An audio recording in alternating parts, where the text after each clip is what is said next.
beses nang nag-away, hanggang sa magkasakitan, di na alam ang pinagmulan.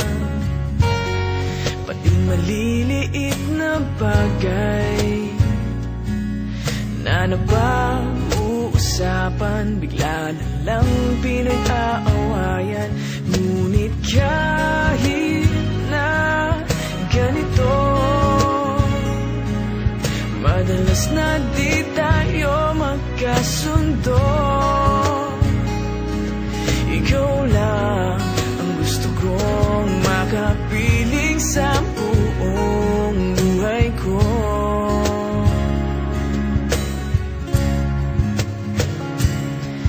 Kahit na binabato mo ako ng kung ano-ano, ikaw pa rin ang gusto ko. Kahit na sinasampal mo ako at sinisipat na susugatan mo, ikaw pa rin, walang iba. Ang gusto kong makasama,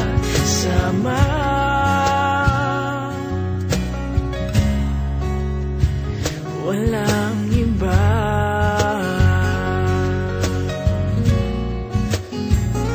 Walang iba.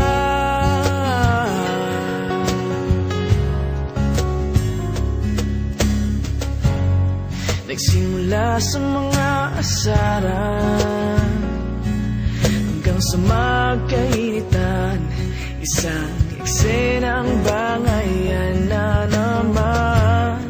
Ba't ba kasi pinagpipilitan